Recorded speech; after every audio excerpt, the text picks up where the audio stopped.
Welcome back to the show. Leftist lawmakers in New York City, of which we have plenty, gearing up to allow some pretty radical legislation here, which, if approved, and it looks like it will be, would allow 800,000 non-citizens in New York City to vote in city elections. This is kind of the road they want to take us down, as you know.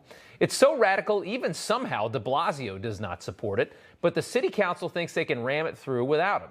The New York Times reporting the bill known as Our City, Our Vote would make New York City the largest municipality in the country to allow non-citizens to vote in local elections.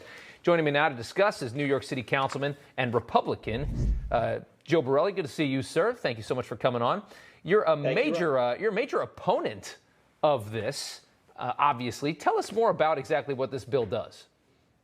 Well, it basically establishes residency for voting purposes after only 30 days. So someone can be here literally for a month, 1 month, and actually have a say in the long-term debt, the policies our cities enact, who our next mayor is, and sort of all the things we give as citizens as a right to choose. Someone here who lives now 30 days in this city would have that right. 30 days. My question is this. This doesn't encompass, though, like illegal immigrants, does it? I mean, if you just walked in from El Salvador and you come up here, you don't get it, right? You have to have at least a green card or something.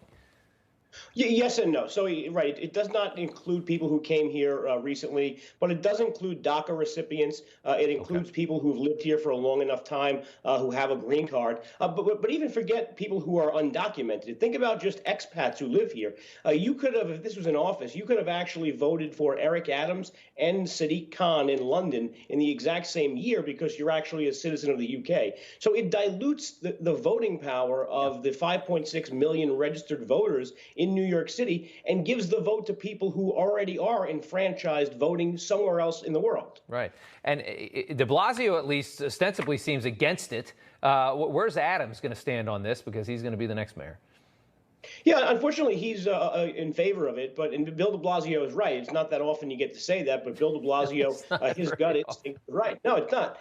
And unfortunately, he doesn't have enough votes in the city council to sustain a veto. Right. So it looks like it's going to actually happen. It'll actually, and you know what? It's just going to get even bluer here, I suppose. I suppose that'll be the impact. Maybe it won't. Maybe it'll help. You never know. Real quick, though, this seems to be, do you think this is kind of the first step? They just want to take us down this road?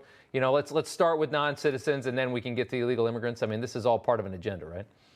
Yeah, you're going to see this push in New York City. You're going to see it succeed. Yeah. You're going to see it duplicated and replicated in cities around the country. And then you're going to see state legislatures having their hands sort of forced into making this part of their state constitutions and their state voter qualifications. That's the plan. Exactly. Joe Borelli, well said. Staten Island City Councilman, sir, thank you so much for taking the time.